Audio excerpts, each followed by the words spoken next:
बरवां वाली बस, मेरे गांव का नाम है बरवां और एक बस हुआ करती थी जो शहर को उस गांव से जोड़ती थी।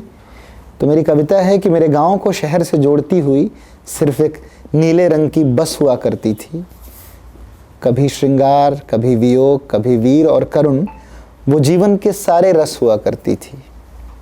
हरे भरे खेतों से गुजरते सुबह सवेरे मिट्टी की सड़क पर चलकर आती थी। घरों के चूल्हे जलते थे उसके हिसाब से जब वह 7:45 बजे का हॉर्न बजाती थी। यात्री बेमन लद जाया करते थे उसमें, हर किसी की अपनी कोई लाचारी थी। कहीं बीमारी, कचहरी की मजबूरियां, तो कहीं सपनों की परीक्षा की तैयारी थी। घुर घुर करती हुई वह ऐसे रेंग कर चलती जैसे उसका भी शहर जाने का मन नहीं है। किंतु जहाज़ों को समंदर में जाना होता है, पोर्ट में खड़े रहना उनका जीवन नहीं है। पेड़ों, मकानों और दीवारों पर लिखे मैं बुदबुदाते हुए सारे इश्तहार पढ़ता था।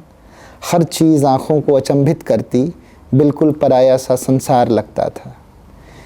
खिड़की से ताज़ी हवा गायब हो जाती, एक पेट्रोल नुमा गंध का आभास होता। मैं अपने गांव से दूर क्यों चला आया, सोच मैं भीतर ही भीतर निराश होता। कपसेठी, बड़ौरा, जनसा और लोहता छप से गए थे जेहन में ये सारे पड़ाव। बढ़ती हुई भीड़ का हिस्सा बन मैं खो देता अपना वजूद और अपना स्वभाव। जिनके नसीब में विंडो सीट होती वो निश्चिंत बैठ जाते मानो वही बुद्ध हैं, और जो बेचारे खड़े खड़े रह गए वो इस सारी व्यवस्था पर मानो क्रुद्ध है। सारी रेलम पेल से परे पार्श्व संगीत है। कुमार सानू और अलका जी के गाने हैं। प्यार, बेवफाई, दर्द दिल और जुदाई, हर किसी को गम भुलाने के बहाने। जैसे तैसे शहर पहुंचकर हम सब इस रफ्तार भरी भीड़ में खो जाते। हॉस्पिटल, कॉलेज, कचहरी, दुकान, हर किसी का स्थायी ठिकाना था। दिन भर पूरे अधूरे काम निपटाकर 3:40 तक बस अड्डे लौट आते। शहर की धूप में वो बस खड़ी दिखती, उसमें बैठ गांव के सुकून की छांव पाते। फिर से वही पड़ाव, वही मकान, लिखा हुआ वही इश्तिहार होता, लेकिन घर वापस लौट आने का मन में एक अलग सा खुमार होता।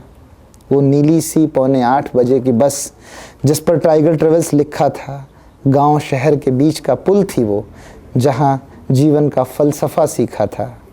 कितना कुछ पाने की तलाश में हम बाहर की दुनिया में जाते हैं।